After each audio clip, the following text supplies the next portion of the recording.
আজকে অনেক গুরুত্বপূর্ণ একটি ভিডিও নিয়ে আপনাদের সামনে হাজির হয়েছি।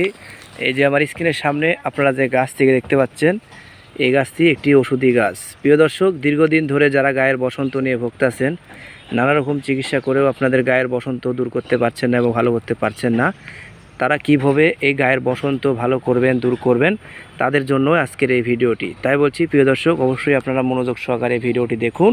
দেখে আমার বলার নিয়ম অনুযায়ী আপনারা এই গাছটি ব্যবহার করতে থাকুন।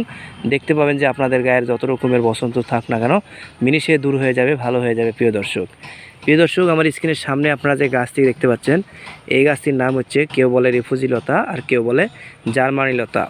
তো এই গাছটি আপনারা প্রথমে সংগ্রহ করে নেবেন, মানে খুঁজে বের করে নেবেন। নেওয়ার পর আপনারা কি করবেন, এই গাছটি থেকে কিছু পরিমাণ পাতা আপনারা তুলে নিয়ে বাসায় নিয়ে যাবেন। বাসায় নিয়ে গিয়ে আপনারা এই পাতাগুলোকে পাটায় পিষে অথবা ব্লেন্ডার করে পেস্ট করে নেবেন। পেস্ট করে নেওয়া হয়ে গেলে আপনারা এই পাতা থেকে চিপে চিপে রসটা বের করে নেবেন।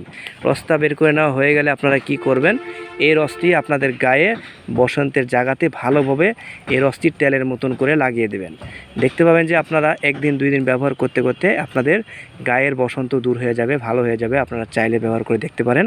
এতে আপনার কোনো পার্শ্ব প্রতিক্রিয়া নাই, কোনো ক্ষতি নাই, উপকারিতা ছাড়া। আপনারা শুধুমাত্র একবার ব্যবহার করে দেখুন, আরাম পাইলে আপনারা আরেকবার ব্যবহার করবেন। প্রিয় দর্শক, ভিডিওটি ভালো লাগলে অবশ্যই শেয়ার করবেন, লাইক করবেন আর পেজটিতে একটি ফলো দেবেন। ধন্যবাদ সবাইকে ভিডিওটি দেখার জন্য।